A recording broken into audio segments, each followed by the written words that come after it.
এখন আমরা দেখবো ডব্লিউবিসি। ডব্লিউবিসি থেকে যা যা আছে সবই পড়বো। তবে একটা জিনিস মনে রাখবা, আমি যখন এই বোর্ডে এইসব জিনিস লিখি সবগুলো ইম্পর্টেন্ট, কনসেপ্ট বোঝার জন্য তো ইম্পর্টেন্ট, সবগুলো থেকেই প্রশ্ন হয়। ওকে, সো ডব্লিউবিসিকে আমরা বলি হোয়াইট ব্লাড কর্পাসল। এই যে দেখো আবার আমরা এখানে কর্পাসল শব্দটা ব্যবহার করেছি। কর্পাসল মানে অ্যাকচুয়ালি সেল, বাট যারা ভেসে বেড়ায়। ওকে, তো সবার আগে আমরা যে পোর্শনটা দেখবো সেটা হলো একটা ডব্লিউবিসির ইনফরমেশন দেখবো। এই যে দেখো,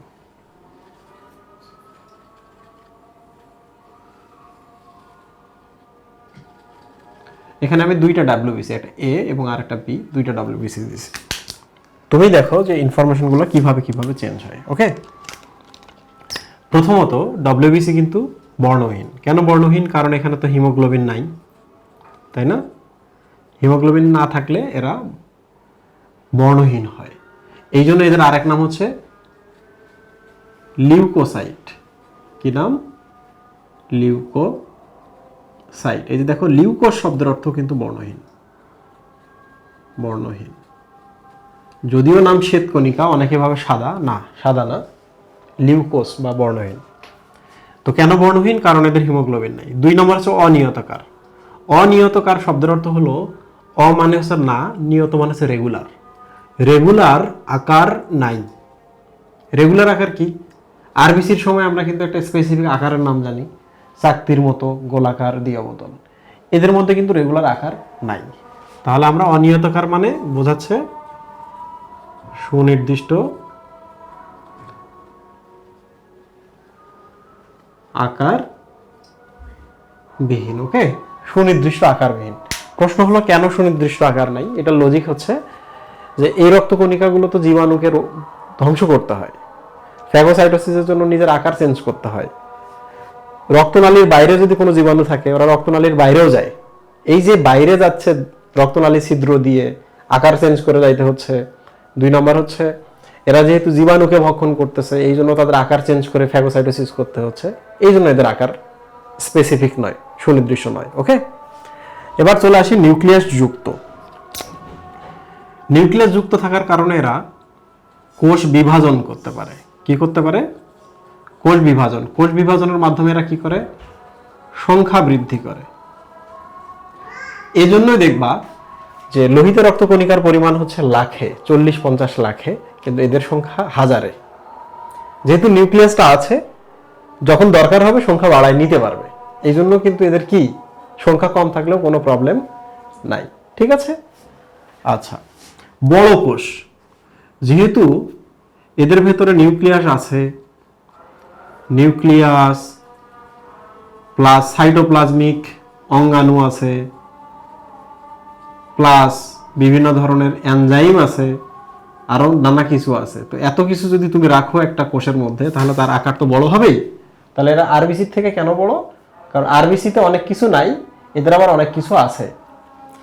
ভ্রাম্যমাণ প্রতিরক্ষা একক, মোবাইল ডিফেন্সিভ ইউনিট।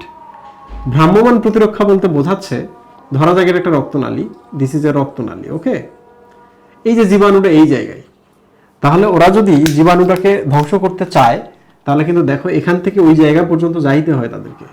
এই যেটা একটা শ্বেতকণিকা, দেখো শ্বেতকণিকা ওখানে চলে গেল। তাহলে সবসময় এরা মোবাইলিং, রাইট? কোথায় কোন জীবাণু আসবে কে জানে। যেখানে জীবাণু আসুক, ওরা কিন্তু সেখানে কি করতে পারে, যেতে পারে। এই জন্য এরা ভ্রাম্যমাণ প্রতিরক্ষাকারী একক। তাহলে এটা বলবা যে শরীরের যে স্থানে জীবাণু আসুক না কেন, এরা রক্তনালী এবং রক্তনালীর বাইরেও যাতায়াত করতে পারে, যে কারণে এদেরকে মোবাইল ডিফেন্সিভ ইউনিট বলে বা ভ্রাম্যমাণ প্রতিরক্ষাকারী একক বলে। এরপর কি? ফ্যাগোসাইটোসিস। এই যে দেখো, এটা একটা লোহিত শ্বেতকণিকা, আর এই যে এটা একটা হচ্ছে জীবাণু। তো এরা কি করতে পারে? ফ্যাগোসাইটোসিস করতে পারে। এই যে আকারটা এইরকম করে ক্ষণপথ সৃষ্টি করে, এই পাশে একটা ক্ষণপথ সৃষ্টি করে, এক সময় একে এইরকম ঘিরে ধরে জীবাণুটাকে দেখো নিজের মধ্যে নিয়ে নিল, ফ্যাগোসাইটোসিস করে ফেললো। ঠিক আছে? তাহলে পুরো ব্যাপারটা আমি আরেকবার বলছি। শ্বেতকণিকা বর্ণহীন, কারণ হিমোগ্লোবিন নাই। শ্বেতকণিকার কোনো রেগুলার শেপ নাই, কারণ এরা রক্তকণিকার ছিদ্র দিয়ে যায়, তারপর হচ্ছে কোনো একটা জীবাণু ভক্ষণ করে, এই জন্য তাদের শেপটা কিন্তু বারবার চেঞ্জ হয়। নিউক্লিয়াস যুক্ত হওয়ার কারণে এরা কোষ বিভাজন করতে পারে। এই জন্য আমাদের শরীরে কম থাকলেও কোনো সমস্যা নাই, যখন দরকার এরা কোষ বিভাজন বাড়াবে। জীবাণু বেশি, সংখ্যা বেশি বাড়াচ্ছে, জীবাণু কম, অল্প বাড়াচ্ছে। অ্যাকর্ডিং টু জীবাণু। ঠিক আছে? আচ্ছা, বড় কোষ কেন বড় কোষ? এরা আরবিসির মধ্যে যা যা ছিল না এর মধ্যে তা তা আছে, যে কারণে এদের আকারটা বড় হয়ে যায়। ভ্রাম্যমাণ প্রতিরক্ষাকারী একক কেন? কারণ এরা রক্তনালীর ভেতরেও তো যে কোনো জায়গায় জীবাণু ধরতে পারে, বাইরেও যদি জীবাণু আসে ওরা ওখানে গিয়ে ধরে মেরে ফেলায়, তাহলে এরা মোবাইল। ফ্যাগোসাইটোসিস মানে কি? কোনো একটা জীবাণুকে ভক্ষণ করার প্রক্রিয়া। ঠিক আছে, এরা জীবাণুকে ভক্ষণ করতে পারে। এবার চলে আসি আমরা সংখ্যায়। কিসে আসবো? সংখ্যায়। এটা কিন্তু ইম্পর্টেন্ট। দেখো আমরা যখন আরবিসি পড়ছি, আরবিসি কিন্তু হিমোগ্লোবিনের পড়ছি, যেটা 16 গ্রাম পার 100 ml ব্লাড। এটা কিন্তু ইম্পর্টেন্ট। তো যখন ব্লাড টেস্ট করা হয় আরবিসির ক্ষেত্রে কিন্তু এটা দেখা হয়, আর ডাব্লিউবিসির ক্ষেত্রে কিন্তু এটা দেখা হয়। তো ডাব্লিউবিসিতে যদি এই সংখ্যাটা বাড়ে, তোমার শরীরে ডাব্লিউবিসি পরিমাণ বেড়ে গেছে, ডাক্তার কিন্তু সাথে সাথে বুঝে ফেলে তোমার শরীরে জীবাণু আসছে বলে বাড়ছে, তাই না? জীবাণু আসলে এরা সংখ্যা বাড়ায়। তাহলে এটা খুব ইম্পর্টেন্ট যে তোমার শরীরে জীবাণু আছে কিনা ডাক্তাররা যদি ডিসাইড করতে চায়, কনফার্ম ডায়াগনোসিস করতে চায়, তাহলে সবার আগে এই সংখ্যাটা দেখে। তো এখানে অ্যাভারেজ হচ্ছে 7,500 আর লিমিট হচ্ছে 4 থেকে 11,000। অন্যান্য বইয়ে অন্যান্য মান দেওয়া আছে, তোমরা এটাই পড়বা এবং পরীক্ষায় দেখবা যে এইটাই চলে আসছে। যদি না আসে তাহলে তোমরা একটু মাঝে দামে এবং আলিম স্যারের নাম্বারটা দেখে নেবা, কাছাকাছি। আচ্ছা, এবার চলে আসি 601। বিভিন্ন সময়ে বইয়ের মধ্যে এটা 601 এবং 701 অনুপাতে দেখায়। কি এটা? এটা হচ্ছে যে আমাদের শরীরে আরবিসির পরিমাণ লাখে থাকে এবং ডব্লিউবিসির পরিমাণ হাজারে থাকে। তার মানে ডব্লিউবিসি এবং আরবিসির অনুপাত তুমি যদি দেখতে চাও তাহলে তুমি এই ধরনের দেখতে পাবা যে প্রত্যেকটা ডব্লিউবিসির এগেইনস্টে প্রায় 600 আরবিসি আছে। বুঝতে পারছো? কিংবা 700। তো এই নাম্বারটা কখন পড়বা? এই নাম্বারটা হচ্ছে তোমার এক্সামের আগে চেক করে দেখবা যে নতুন বইতে এটা কি আসছে, তাহলে এটা লিখে রাখো যে এক্সামের আগে চেক করবো। ওকে? আচ্ছা, এটাও থাকতে পারে, এটাও থাকতে পারে, বিভিন্ন বই আবার বিভিন্ন ধরনের। টার্মিনোলজিতে চলে আসে। আচ্ছা, এইটা কিন্তু খুব ইম্পর্টেন্ট এই জায়গাটা, এবং এখানে এই জায়গাগুলো ইম্পর্টেন্ট। এবার আছে টার্মিনোলজিতে। টার্মিনোলজি শব্দের অর্থ কি জানো? বিভিন্ন টার্ম, এবং ওই টার্মটা কি বোঝাচ্ছে ওইটা অ্যাকচুয়ালি। 3টা টার্ম আছে এখানে, লিউকোসাইটোসিস, লিউকোপেনিয়া এবং লিউকেমিয়া। একটু বোঝার চেষ্টা করো। লিউকো মানে হচ্ছে লিউকোসাইট বা শ্বেতকণিকা, সাইট মানে হচ্ছে কোষ, মানে শ্বেতকণিকার যে কোষগুলা, ওসিস মানে হলো প্রক্রিয়া। এর মানে হলো যদি কখনো ডব্লিউবিসি বা লিউকোসাইটের পরিমাণ বেড়ে যায় স্বাভাবিকের থেকে, এই যে আছে এখানে 7,500, দেখা গেল 15,000 তোমার শরীরে, তাহলে কি হয়েছে? এটা একটা প্রক্রিয়ার মাধ্যমে সংখ্যা বাড়াইছে, দ্যাট ইজ কল্ড লিউকোসাইটোসিস। একটু ভালো করে দেখো, লিউকোসাইটের পরিমাণ বৃদ্ধিকে বলা হয় লিউকোসাইটোসিস। ওকে? এবার দেখি আমরা লিউকোপেনিয়া শব্দের অর্থ কি। পেনিয়া শব্দের অর্থ হলো পভার্টি। পেনিয়া শব্দের অর্থ হলো পভার্টি। তার মানে তুমি গরিব, তোমার কাছে কোটি কোটি টাকা আছে, এরকম কি না, তুমি তোমার কাছে যা থাকার সেটাও আর নাই। তাহলে কখনো যদি এমন হয় যে এটা 2,000 হয়ে গেছে, লোয়ার লিমিটটা দেখো 4,000 থেকে 11,000, তাহলে 4,000-এর নিচে যাও তো একটু, 2,000 হয়ে গেছে। তোমার রক্তে এখন 1 ঘন মিলিমিটার রক্তে তোমার ডাব্লিউবিসির পরিমাণ দেখা যাচ্ছে 2,000, তার মানে তোমার পোভার্টি হচ্ছে, রক্তে গরিব হয়ে গেছে, ডাব্লিউবিসি পরিমাণ কমে গেছে। So this is leucopenia. But এই যে লিউকেমিয়া যে টার্মটা আছে, এইটা তোমরা অনেকেই জানো না। লিউকেমিয়া শব্দ হলো ক্যান্সার। এই মিয়া শব্দের অর্থ হচ্ছে রক্ত। তাহলে এটা কি ধরনের ক্যান্সার? Blood cancer, right? তো দেখো, লিউকো মানে কি? শ্বেতকণিকা। কি কণিকা? শ্বেতকণিকা। তাহলে বলো তো, লিউকেমিয়া নামক যে ব্লাড ক্যান্সারটার আমরা কথা বলতেছি, এটা আসলে কোন রক্তকণিকার ক্যান্সার? এটা হচ্ছে শ্বেতকণিকার ক্যান্সার। ওকে? কোন রক্তকণিকার ক্যান্সার? শ্বেতকণিকার ক্যান্সার। তো এখন আমরা দেখি এখানে কি হয়। এখানেও কিন্তু ডব্লিউবিসিটা বেড়ে যায়, কারণ ক্যান্সারে তো কোষ বিভাজন বাড়ে, অনিয়ন্ত্রিত চলতে থাকে, ডব্লিউবিসি বাড়ে। তাহলে প্রবলেমটা কোন জায়গায়? প্রবলেম হলো লিউকোসাইটোসিসে ডব্লিউবিসি বাড়ে, লিউকেমিয়াতেও ডব্লিউবিসি বাড়ে। তাহলে দুইটার মধ্যে পার্থক্য কি? পার্থক্য হচ্ছে এখানে যে ডব্লিউবিসি গুলো বাড়ে এগুলো হচ্ছে পরিণত ডব্লিউবিসি বাড়ছে, মানে যে কোষগুলো বাড়ছে এটা কাজ করতে পারে। বাট ক্যান্সারে যে ডব্লিউবিসিটা বাড়ে এগুলো সব অপরিণত। শব্দের অর্থ হলো যে ডব্লিউবিসি তোমার রক্তে বাড়ছে, কিন্তু সেই সব ডব্লিউবিসি একটা ম্যাচিউর হয় নাই, সবগুলো বাচ্চা ডব্লিউবিসি কাজ করতে পারে না। তাহলে তোমার শরীরে এখন যদি জীবাণু আসে, তাহলে তোমার শরীর কি জীবাণুর বিরুদ্ধে কাজ করতে পারবে? পারবে না। তাহলে আবার দেখো, তো লিউকোসাইটোসিস এবং লিউকেমিয়া দুটোতেই ডব্লিউবিসি বাড়ে। এইটাতে হচ্ছে ফাংশনাল গুলো বাড়ে, আর এইটাতে নন ফাংশনাল ইমম্যাচিউর গুলো বাড়ে। এটা খুব ভালো করে মনে রাখবা। তাইলে আমরা একটা ছবি অ্যাড করি, এই যে এখানে দেখো, এটা একটা হাড্ডি, এখান থেকে প্রচুর পরিমাণে ডাব্লিউবিসি আসতেছে এবং সবগুলো কি ডাব্লিউবিসি? অপরিণত ডাব্লিউবিসি, রাইট? অপরিণত ডাব্লিউবিসি। তার মানে তোমার ক্যান্সার হইলো। এই যে লিউকেমিয়ার কথা আমি কিন্তু বলতেছি, তার মানে তোমার ক্যান্সার হইলো। তাহলে বলো তো, এগুলো যদি অপরিণত হয় তোমার শরীরে কি অনেক বেশি রোগ হবে না? জীবাণু আসলে ওই জীবাণুর বিরুদ্ধে কাজ করতে পারবে? পারবে না। তাহলে তোমার শরীরে খালি রোগ দেখা দিবে, সর্দি কাশি থেকে শুরু করে বড় বড় রোগ হইতেছে, এখন কোনোভাবে রোগ ভালো হইতেছে না। আচ্ছা, সাথে সাথে দেখো তো, যে প্রোডাকশন হাউস থেকে ডাব্লিউবিসি বাড়তেছে, অনেক বেশি ডাব্লিউবিসি আসতেছে, সেই প্রোডাকশন হাউস থেকে আরবিসি তৈরি কমে যাবে না? কমে যাবে কিনা? ইয়েস। তো একই একই কারখানা থেকে যদি ডাব্লিউবিসি শুধু বাড়তে থাকে ইম্যাচিউর সব বাড়তে থাকে, তার মানে তোমার ক্যান্সার। ওই কারখানায় কি আর তুমি আরবিসি উৎপন্ন করতে পারবা? ওই কারখানায় কি তুমি আর প্লাটিলেট উৎপন্ন করতে পারবা? প্লাটিলেট মানে অনুচক্রিকা, এই দুইটার সংখ্যায় তখন বেড়ে যাবে, কমে যাবে। তাহলে ডাব্লিউবিসি পরিমাণ বেড়ে যাবে, কিন্তু সেটা অপরিণত। আর ওরা যেহেতু বাড়তেছে ক্যান্সারের কারণে, তাহলে অন্যান্য রক্তকণিকাগুলো তোমার শরীরে উৎপন্ন হতে পারবে না সহজে। তাহলে কি প্রবলেম দেখা দিবে? দেখো, তিনটা প্রবলেম দেখো। ডাব্লিউবিসি বাড়ছে কিন্তু সবাই অপরিণত, তোমার শরীরে জীবাণু আসতেছে, জীবাণুর বিরুদ্ধে প্রতিরক্ষা তুমি পাবা না, তোমার রোগ হবে। আরবিসি এখন কমে যাচ্ছে, প্লাটিলেট কমে যাচ্ছে। আরবিসি যদি কমে যায় তাহলে আলটিমেটলি হিমোগ্লোবিন কমে গেল। হিমোগ্লোবিন কমে গেলে তোমার অক্সিজেনের ঘাটতি দেখা দিবে কোষগুলোতে, তোমার শ্বাসকষ্ট দেখা দিবে।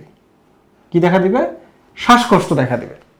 তার মানে ক্যান্সার হলে এরকম একটা অবস্থা হবে, মুখের মধ্যে তখন মাস্ক লাগায় শোয়া রাখবে। সিনেমাতে দেখো না, তারপরে ক্যান্সার হলে মুখের মধ্যে এরকম দিয়ে রাখে। কারণ কি? কারণ তোমার আরবিসি পরিমাণ কমে গেছে। এবার বলো তো, প্লাটিলেট যদি কমে যায় তাহলে তোমার শরীরে খালি ব্লিডিং হবে না? রক্তপাত হবে না?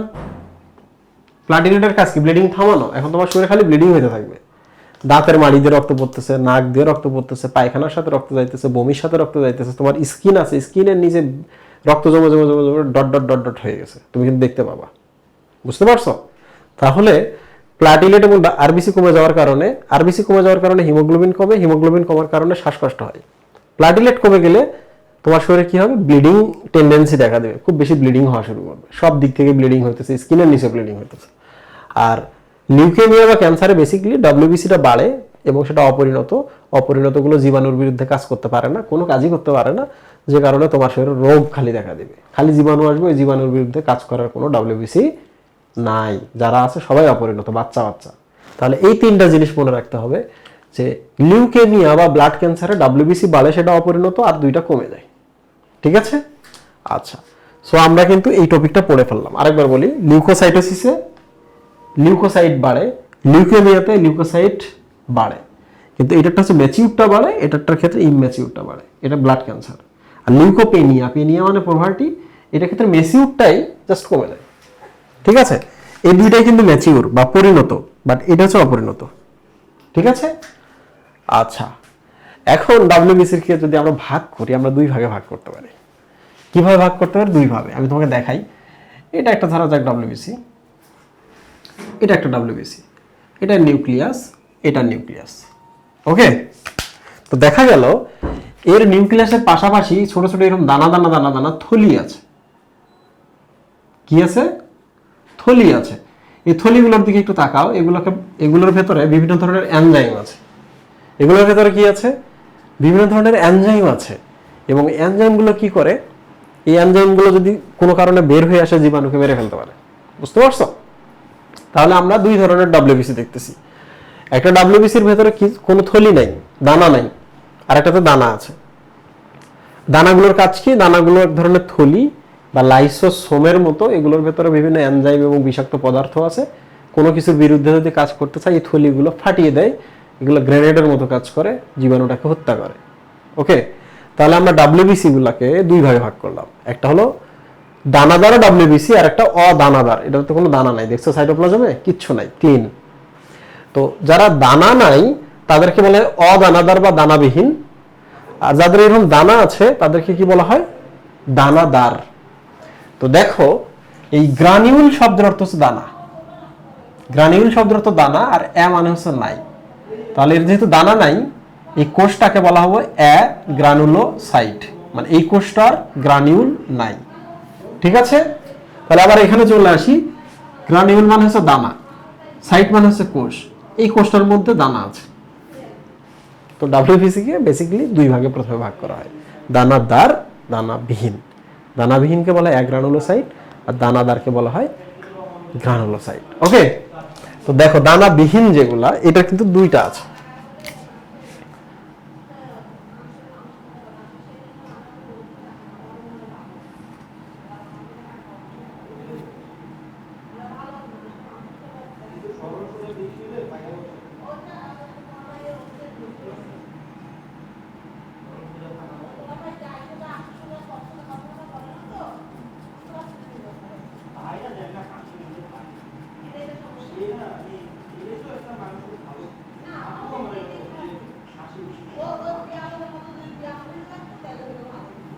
ওকে, সো আমরা দুইটা কোষ দেখতেছি এখানে। দেখো এটা একটা কোষ এবং এটা একটা কোষ।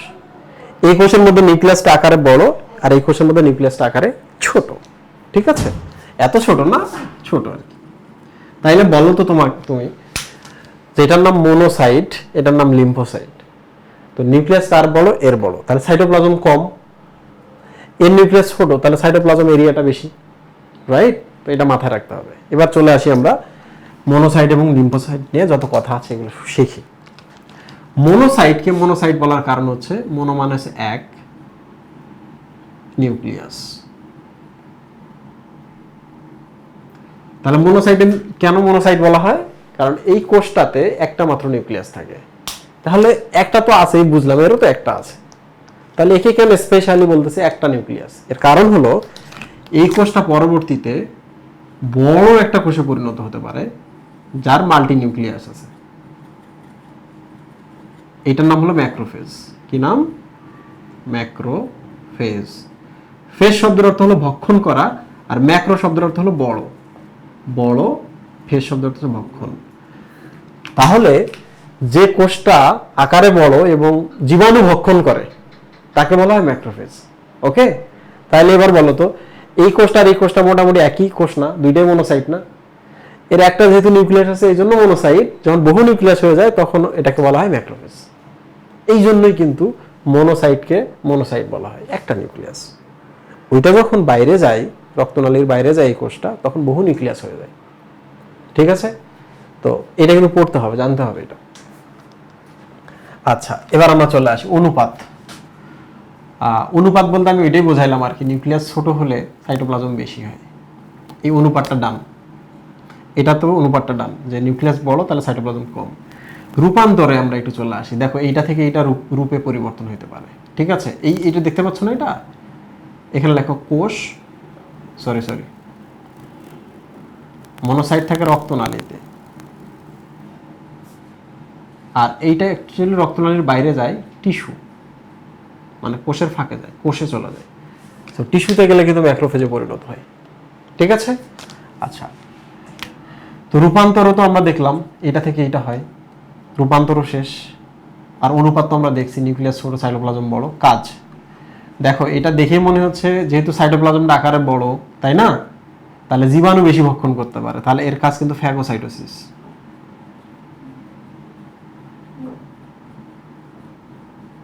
ফ্যাগোসাইটোসিস করে সে। কারণ কেন? সে জীবাণুকে খায়, তাহলে সে ফ্যাগোসাইটোসিস করে। কেন জীবাণুকে খায়? কারণ সাইটোপ্লাজমটা অনেক বড়, সে জীবাণুকে সহজেই খাইতে পারে, জীবাণুটাকে সাইটোপ্লাজমে নিয়ে আসতে পারে। এবার চলে আসি আমরা লিম্ফোসাইটে। দেখো লিম্ফোসাইট কিন্তু শুরু হয় এল দ্বারা, এই যে এল দ্বারা, রাইট? এল ফর হচ্ছে লার্জ, এইভাবে মনে রাখবা, লার্জ নিউক্লিয়াস। তাহলে লিম্ফোসাইট কিভাবে মনে রাখবা? Large nucleus. তাহলে সাইটোপ্লাজম কম, তাহলে উল্টা মনোসাইটটা অপোজিট, স্মল নিউক্লিয়াস, সাইটোপ্লাজম বড়। ঠিক আছে, অনুপাতটা আমরা বুঝছি যে নিউক্লিয়াস আকারে বড় হলে সাইটোপ্লাজম কম হবে। অনুপাত শেষ। কাজ, এর কাজ কিন্তু অ্যান্টিবডি তৈরি করা।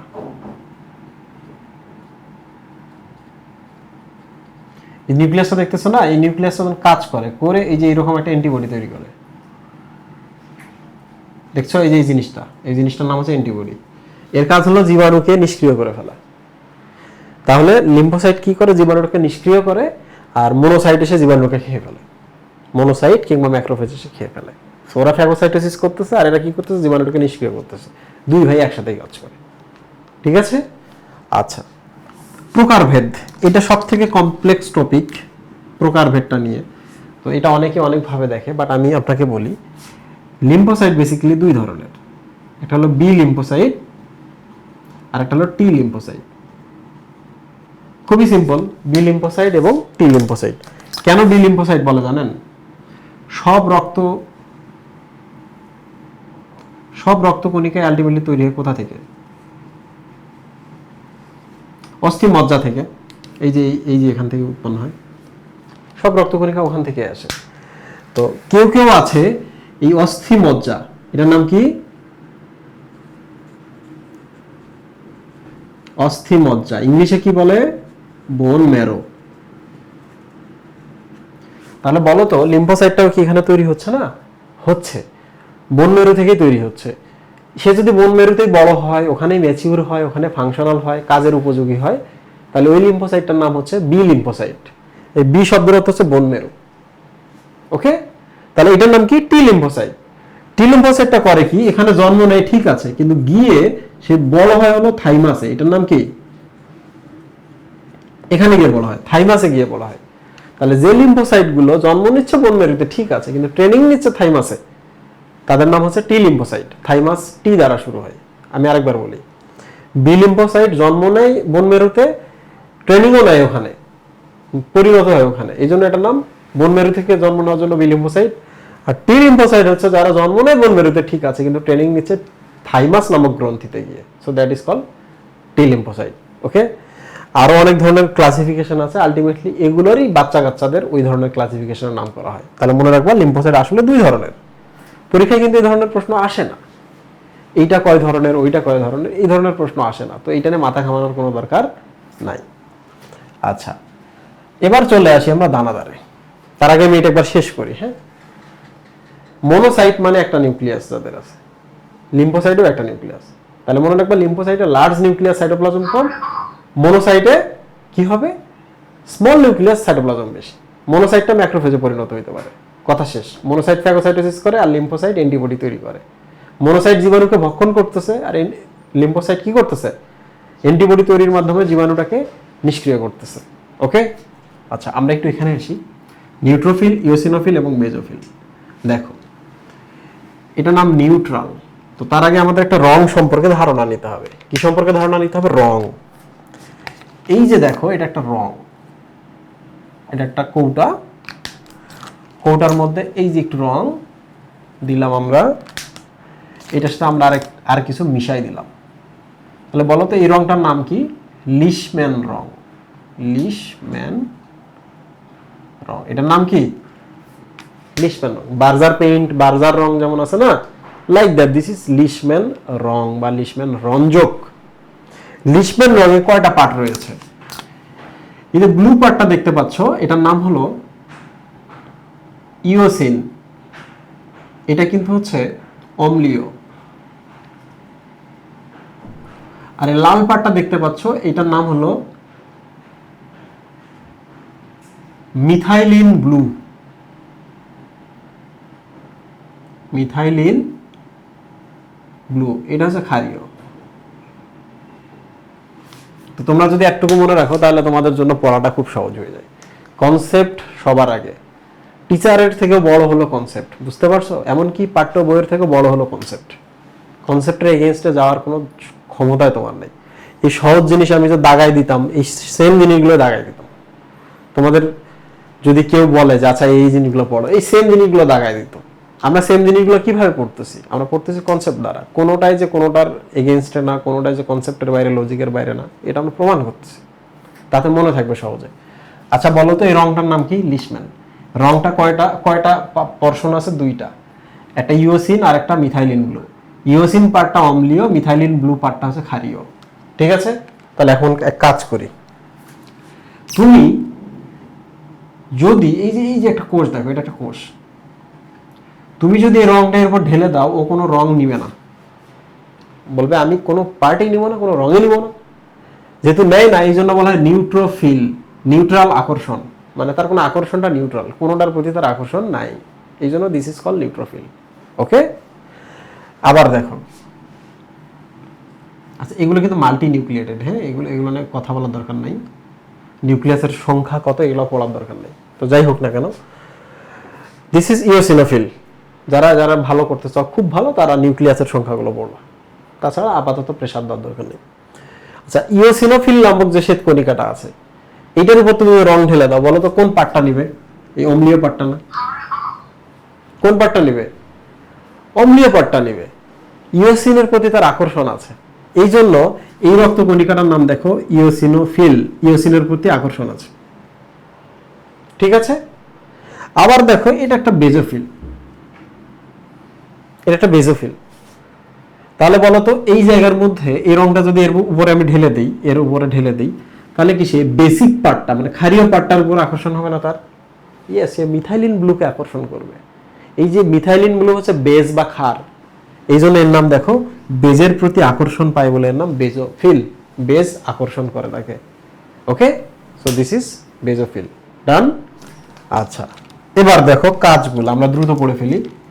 নিউট্রোফিলের দুইটা টার্ম মনে রাখতে হবে, এটা হলো ডায়াপ্যাটেসিস,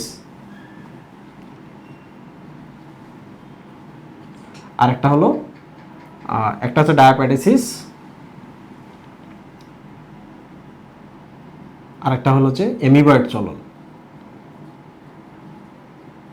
এগুলো বারবার পড়লে মনে থাকে, হ্যাঁ, একবার পড়লে এগুলো মনে থাকবে না। আচ্ছা, একটু দেখো, ডায়া মানে হচ্ছে কোনো কিছুর ভেতর দিয়ে যাওয়া, থ্রো। ডায়া মানে হচ্ছে থ্রো। পোর্ট মানে হচ্ছে পা। ডায়াপ্যাডেসিসের প্যাড বা পোর্ট মানে হচ্ছে পা, মানে ক্ষণপদের কথা বলতেছে আর কি। তাহলে এরা ক্ষণপদ সৃষ্টি করে কোনো কিছুর ভেতর দিয়ে যায়, এই প্রক্রিয়ার নাম ওসিস। এই প্রক্রিয়ার নামই হচ্ছে ডায়াপ্যাডেসিস। ঠিক আছে, আমি একটু দেখাই। এটা একটা রক্তনালী, এই যে এখানে দেখো নিউট্রোফিল নামক শ্বেতকণিকাটা, ও করে কি, এইরকম ছিদ্র আছে, এই যে দেখো হালকা একটা ক্ষণপদ সৃষ্টি করলো, করলো না? করে ধীরে ধীরে ধীরে ধীরে দেখো পুরো দেহটাকে সে কি করে বাইরে নিয়ে আসলো, দেখছো? একটা সময় বাইরে চলে আসলো, দেখছো? তো একটা ক্ষণপদ সৃষ্টি করে কোনো কিছুর ভেতর দিয়ে বাইরে যাওয়াকে বলা হয় ডায়াপ্যাডেসিস। ডায়া মানে হচ্ছে থ্রো, কোনো কিছুর ভেতর দিয়ে যাওয়া, আর প্রোডা মানে হচ্ছে পোর্ট বা পা। আর বাইরে চলে আসলো, কেন সে বাইরে চলে আসলো? কারণ এই যে এখানে একটা জীবাণু আছে, এটা কি জীবাণু? তাহলে সেইখান থেকে যদি জীবাণুর কাছে যেতে চায়, তাকে এমিবার মতো চলতে হয়, ক্ষণপথ সৃষ্টি করে করে যাইতে হয়। এই যে ক্ষণপথ সৃষ্টি করে করে যাচ্ছে এমিবার মতো, এই জন্য এই চলনটাকে বলা হয় এমিবার মতো চলন বা এমিবয়েড চলন। বয়েড মানে হচ্ছে মতো, এমিবয়েড চলন। তাহলে আমরা কি দেখলাম? ছিদ্রতে বের হওয়াকে আমরা বলবো ডায়াপ্যাডেসিস। 2 নম্বর হচ্ছে এই চলনটাকে, চলার প্রক্রিয়াটাকে বলবো এমিবয়েড চলন। ডান। কাজ কি? কাজ সিম্পল। এই যে দেখো, দানাবিহীনের প্রথম যেটা কাজ করে, দানাদারের মধ্যে নিউট্রোফিলটা সেম কাজ করে। কি কাজ করে? ফ্যাগোসাইটোসিস।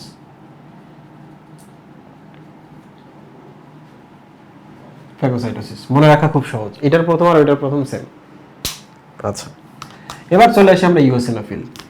ই ফর, আমি এইভাবে মনে রাখি, ইলার্জি। ইলার্জি মানে কি? অ্যালার্জি। তোমার শরীরে যদি অ্যালার্জি হয়, সেই অ্যালার্জিটা থেকে তোমাকে নিরাময় দিবে সে, অ্যালার্জির কষ্টটা কমিয়ে দেয় সে। আবার বলো, ইওসিনোফিল, ই ফর ইলার্জি। ইওসিনোফিল কি করে? তোমার অ্যালার্জি হচ্ছে, ফুলে যাচ্ছে, কষ্ট হচ্ছে, এটা কমায় দেয় সে। তাহলে অ্যালার্জি তৈরি করে কে? এই ভদ্রলোক। এর কাজ হচ্ছে অ্যালার্জিক বিক্রিয়া দেওয়া। ঠিক আছে? আচ্ছা, তাহলে প্রশ্ন হলো, আমাদের শরীরে কখন কখন অ্যালার্জি হয়? খুব সিম্পল, আমাদের শরীরে অ্যালার্জি হয় হচ্ছে যদি কোনো উপাদান খাইছি, কিছু চিংড়ি টিংড়ি, সেগুলোকে বলা অ্যালার্জিক উপাদান বা অ্যালার্জিক অ্যান্টিবডি। অ্যান্টিবডি এগুলো কষ্ট দেয় আর কি। চিংড়ি খাইলাম, ইলিশ খাইলাম, আমার শরীরে যদি এই প্রোটিনগুলো আসে, তাহলে এগুলোর বিরুদ্ধে একটা জিনিস তৈরি হয়, that is call allergic antibody. আচ্ছা, যাই হোক না, কারণ অ্যালার্জিক উপাদান, অ্যালার্জিক উপাদান। আমার শরীরে যদি কোনো কৃমি থাকে বা পরজীবী থাকে, তাহলে আমার শরীরে খুব বেশি অ্যালার্জি হবে। বুঝতে পারছো? এছাড়াও আরো অনেক কথা আছে, স্নায়ুতন্ত্রের রোগেও তারা হেল্প করে। বাট তোমরা মনে রাখবা, আমাদের শরীরে যদি অ্যালার্জিক উপাদান থাকে অ্যালার্জি হবে, আমাদের শরীরে যদি পরজীবী থাকে তখনও অ্যালার্জিক রিয়াকশন হবে। এই দুইটা যে অ্যালার্জিক রিয়াকশন দিচ্ছে, এই দুইটার কারণে যে অ্যালার্জিক রিয়াকশন ক্রিয়েট হচ্ছে, ইওসিনোফিল সেটাকে নিরাময় দিচ্ছে। ই ফর এলার্জি নিরাময়। ঠিক আছে, ওকে, ডান। তাহলে এবার আমরা বেজোফিলে চলে আসি। বেজোফিল কি করতেছে? অ্যালার্জিক বিক্রিয়া দিচ্ছে। কেমনে জানো? বেজোফিল একটা রাসায়নিক পদার্থ ক্ষরণ করে, এটার নাম হলো হিস্টামিন। কি নাম? হিস্টামিন। এই হিস্টামিনটাই বিক্রিয়াটা দেয়। তুমি ইলিশ মাছ খাইছো, তোমার রক্তে যত বেজোফিল কোষ আছে, বেজোফিল কোষগুলা ফেটে ফেটে গিয়ে কি করবে? হিস্টামিন ক্ষরণ করবে। তোমার শরীরে, আমি আরেকবার বলছি, তুমি কিছু একটা খাইছো যেটা অ্যালার্জি হয়, তো ওগুলো যখন তোমার শরীরে আসবে, এই বেজোফিল গুলা ফেটে ফেটে গিয়ে হিস্টামিন ক্ষরণ হবে এবং হিস্টামিনটার জন্য তোমার শরীরে অ্যালার্জি শুরু হয়ে যাবে।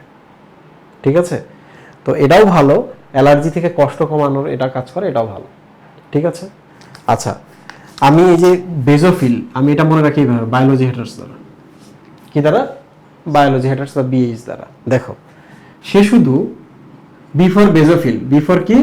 বেজোফিল। বেজোফিল দুইটা জিনিস ক্ষরণ করে, এটা হলো হেপারিন আর একটা হলো হিস্টামিন। এই দেখো, বিএইচ। ঠিক আছে, তো হিস্টামিনের কাজ কি? অ্যালার্জি তৈরি করা, যেটা আমরা এই যে এখানে দেখলাম, হিস্টামিন অ্যালার্জি তৈরি করে। হেপারিনের কাজ কি? খুবই ইউনিক কাজ।